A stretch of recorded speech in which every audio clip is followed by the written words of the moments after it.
Matapang ka ba? Pwede nga. Pwes tatanungin kita. Kaya mo bang maging embalsamador?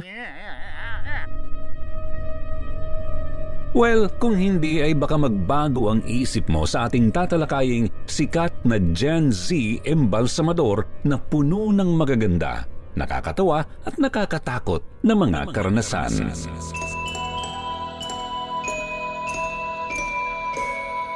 Pero bago tayo magpatuloy, nais ko munang malaman kung naka-like at subscribe na ba kayo sa aming channel. Pindutin na rin natin ang notification bell mga katakips. Nang sa gayon, lagi kayong mano-notify sa aming mga uploads at manatiling updated sa mysterious happenings dito sa Pilipinas at maging sa buong mundo.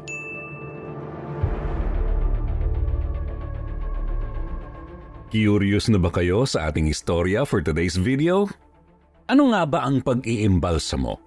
Kapag narinig mo ang imbalsamo o embalsamador, para bang pumapasok na agad sa utak mo ang mga larawan ng mga bangkay at ataol na maaaring nakakapagpalaki ng iyong ulo o nakakapagpatindig ng iyong mga balahibo.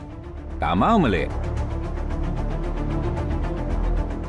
Ang pag-iembalsamo kasi ay yung trabaho ng embalsamador na ginagawa bago ilagay sa kabaong o iburol ang mga patay.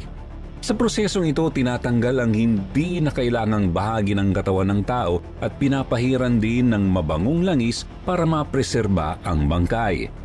Ang pagpepreserba ay kailangan din para hindi agad mabulok ang katawan ng taong nakahimlay sa burol at kasama na rin sa proseso na ito ang pagbibihis at pag-aayos ng mukha ng sino mang ihahatid sa kanyang huling hantungan. Para sa nakararami, kakaiba ang ganitong trabaho at nakakatakot rin dahil mga patay ang iyong kaharap. Naroroon yung pakiramdam na malamig at pag-iisip na baka may biglang mabuhay o magparamdam ng mga kaluluwa. Pero para kay Gen Z embalsamador na si Ferdinand Maglapo o mas kilala bilang Kamorge, sisiw lamang ang trabaho at yakang-yaka naman talaga ng kahit sino. Pero maging siya, patunay na may nararanasan talagang kababalaghan ang mga katulad nila. Kaya bakit hindi pa natin siya kilalanin?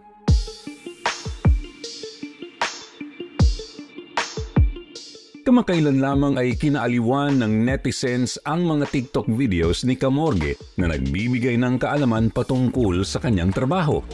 Pero hindi ito yung tipong nagla-live siya habang nag-iembalsamo. Hindi ganoon mga katakips.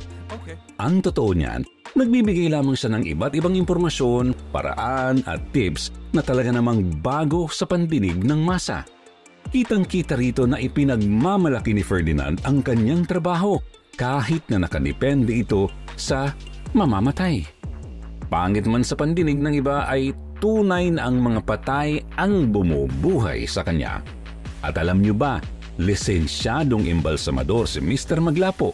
Oo, may lisensya sila at itinuturing na profesional dahil kung hindi, baka may mga nagkukunwari lamang na maaaring magbenta ng mga parte ng katawan ng tao.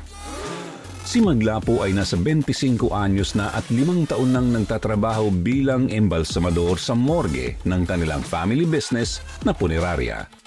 Kaya kahit na 5 taon pa lamang siya sa trabaho ay sanay na rin siya sa amoy at pakiramdam na kasama ang mga patay dahil nga sa nakatira siya sa isang dalahan ng mga bangkay. Nagsimula raw naman ang kanilang business sa kanilang lolo na isang malaking impluwensya kung bakit di niya kinuha ang naturang propesyon.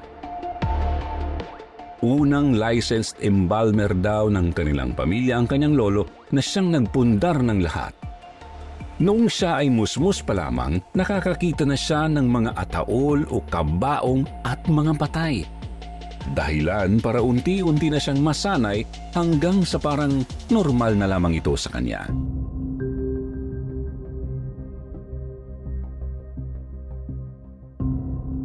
Ang business ay napasa sa kanilang tito hanggang sa umabot sa kanya at kanyang mga pinsan na apo na ng unang embalmer sa kanilang pamilya. Ang angkan ni Camorgue ay kaakibat na ang mga patay sa kanilang buhay, kaya naman halatang sanay na sila sa kanilang mga ginagawa. Pero kahit na naroon na yung pagkawala ng takot sa kanyang nararamdaman at kasanayan, hindi pa rin naman naiwasan ng embalmer ang mga pagpaparamdam ng kanyang iniembalsamo.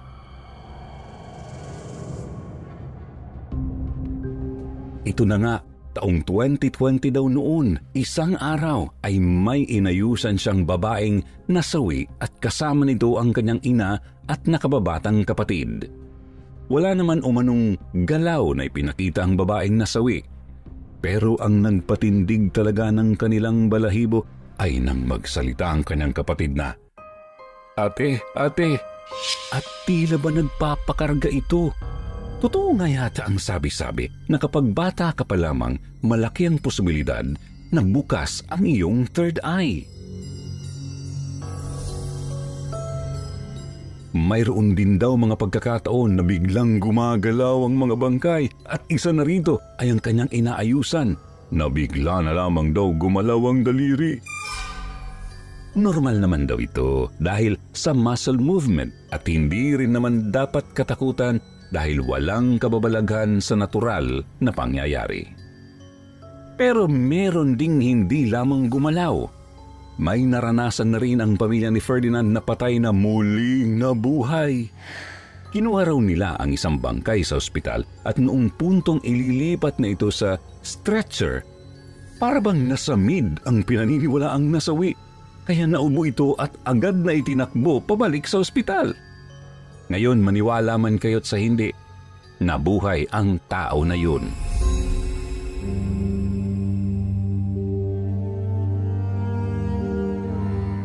Pero, paano kung sa kalagitnaan ng gabi, sa iyong pag-iembalsamo, bigla na lamang nag-brown out? Oo, naranasan din ito ni Camorgue at nawalan daw ng kuryente dahil sa malakas ang ulan. Kung ako siguro nasa kalagayan niya, baka napakaripas na ako ng takbo. Pero patuloy niyang inayusan ang bangkay at ang sabi pa ay pumanaw daw yun dahil sa aksidente kaya bahagyang nakadilat ang mga mata nito. Diyos ko, seryoso bang hindi natatakot si Ferdinand sa mga ganitong bagay? Sa tingin ko, seryoso nga sapagkat normal niya ring nakukwento na nagpapakita rin sa kanyang mga panaginip ang mga taong kanyang inimbalsamo. Isa raw halimbawa nito ay ang kanyang panaginip na may nag-imbita sa kanya sa isang birthday at ang pinakadaan papunta dito ay isang sementeryo. At bawat puntod o nitso raw ay may sari-sariling bahay. Samantala, noong papalapit na daw sila sa mga nitso, tila ba pamilyar ang mga mukhang nakita ni Ferdinand sa kanyang panaginip. Dahil ito ay ang mga mukha ng kanyang inimbalsamo na labis niyang ikinagulat. Kaya napabangon siyang bigla.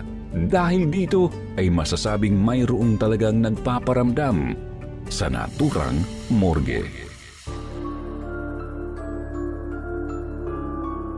At para patunayan pa ito ay talagang pumunta pa ang sikat na paranormal researcher na si Ed Kaluwag sa lugar. Sa labas pa lamang ng morgue, nagsimula ng sumakit ang ulo ni Ed at nagsabing mayroong daw dinalang bangkay doon na nasawi dahil sa isang aksidente. Gamit naman ang ghost box ay doon na niya natuklasan kung may nagpaparamdam nga ba kay Ferdinand. At confirmed nga. Pero para sa kanya, wala lamang ito dahil mas mahalaga ang kanyang trabaho. Aanhin nga naman ang takot kung hindi ka naman mapapakain nito.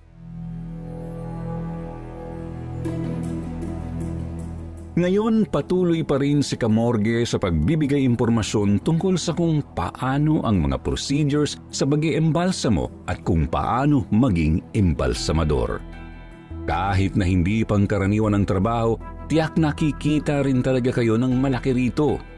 Kung gusto niyong maging katulad niya, siguro ipunin niyo muna ang inyong lakas ng loob at pag-aralan ang katawan ng tao. Sa pag-aaral ay para na rin kayong mga doktor dahil mahalaga na alam ang mga parte ng katawan na dapat o hindi dapat galawin kung ikaw ay nag-iimbalsamo. Kasama na rin sa pag-aaralan ang mga kagamitan, ang mga gamit nito at kung paano ito gagamitin. Higit sa lahat ay uulitin ko na kailangan talaga ninyo ng tapang at maibsan ang takot sa mga bangkay o multo.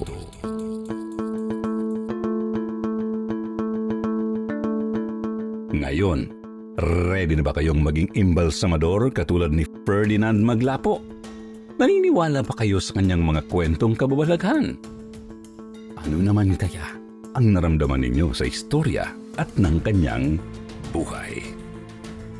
Hihintayin ko ang inyong mga sagot, mga katakips. Pero hanggang dito na lamang muna dahil ang inyong lingkod ay maghahanda muli ng videos na tiyak na magugustuhan niyong lahat.